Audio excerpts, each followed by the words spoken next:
Deep beneath the city, there lay an old, forgotten sewer system that had long been abandoned. Strange rumors spread among the townsfolk about eerie noises and mysterious sightings, but no one dared to investigate.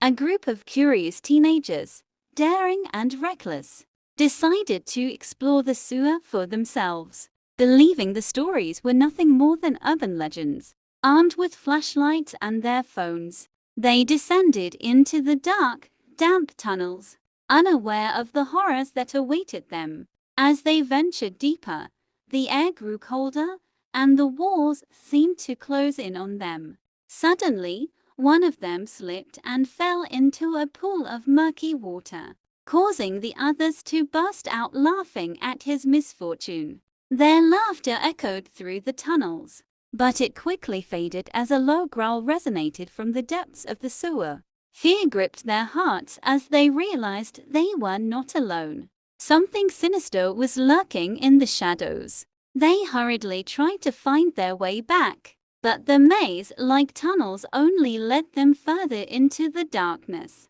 Panic set in when they discovered strange symbols etched into the walls, glowing faintly in the dim light. One of the teens, trying to lighten the mood, joked that they had stumbled into an ancient cult's lair. But the others were not amused. Just as they turned a corner, a figure darted past them, moving impossibly fast. The group froze, terror paralyzing them as they realized they were being hunted. Determined to find an exit, they pushed forward. But the sewer seemed to have a mind of its own, twisting and turning in impossible ways. The walls dripped with slime, and the stench of decay was overwhelming. Just when they thought things couldn't get worse, they heard a soft crying sound, like that of a child, coming from ahead. Against their better judgment, they followed the sound, hoping to find a lost kid. But what they found instead chilled them to the bone. In a small chamber, they saw a young girl, her back turned to them, sobbing softly. One of the teens approached her, trying to comfort her. But as he reached out, she turned around, revealing hollow eyes and a gaping mouth. The group screamed in unison as the girl vanished into thin air, leaving only the sound of her laughter behind. Shaken, they realized that the sewer was no ordinary place. It was a gateway to something far more sinister. The group, now thoroughly terrified, tried to retrace their steps, but the tunnels seemed to shift and change, trapping them in a never-ending labyrinth. The atmosphere grew heavier, and the air was thick with dread. Every sound echoed ominously, amplifying their fear as they stumbled through the dark, wet passages. Their flashlights flickered, casting eerie shadows on the walls, making them jump at every movement.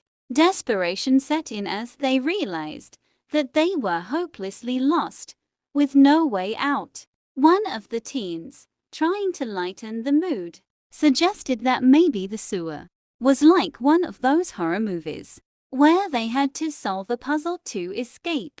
The others didn't find it funny, but the thought gave them a small glimmer of hope. They began searching for clues, but all they found were more symbols and strange markings that seemed to pulse with an otherworldly energy. As they examined the symbols, they heard a distant rumbling, growing louder with each passing second. Without warning, the ground beneath them shook violently, and a torrent of water surged through the tunnels, sweeping them off their feet. They were tossed and tumbled through the sewer, struggling to keep their heads above water. In the chaos, they were separated, each one fighting to survive the powerful current. Just when they thought they would drown, the water receded as quickly as it had come, leaving them bruised and battered on the cold, hard floor. Disoriented and soaked to the bone, they tried to regroup. But the sewer had twisted itself again, separating them even further. Each of them faced their own horrors. One stumbled upon a pile of bones, Another found themselves in a room filled with ancient, rotting corpses. The last teen, isolated and terrified, heard footsteps echoing behind him. He turned around, only to find himself face to face with a creature, its eyes glowing red in the darkness. The creature grinned, revealing rows of sharp, jagged teeth, and lunged at him. He screamed and ran, adrenaline fueling his escape as he darted through the tunnels. His friends, hearing his cries, tried to follow, but the sewer played tricks on them, leading them in circles. They could hear the creature's growls and their friends' screams, but they couldn't reach him. Exhausted and defeated, they slumped against the wall, fearing the worst. The creature cornered the lone teen, who had nowhere left to run. Just as it was about to strike, the sewer walls trembled, and the air was filled with a deafening roar. The creature hesitated, then snarled and retreated into the shadows, disappearing into the depths of the sewer. The teen collapsed in relief, but the reprieve was short-lived as the walls began to close in on him, the sewer itself seemingly intent on crushing him. Meanwhile, the other teens, desperate to find their friend, stumbled upon a large chamber at the heart of the sewer. In the center of the room stood a massive, ancient machine, covered in rust and grime, with pipes and gears that groaned and creaked as they moved. The machine emitted a low hum, and they could feel its power pulsing through the air. One of them suggested that this was the source of the sewer's strange behavior, and that maybe, just maybe, they could use it to escape. They approached the machine cautiously, searching for any sign of how it worked.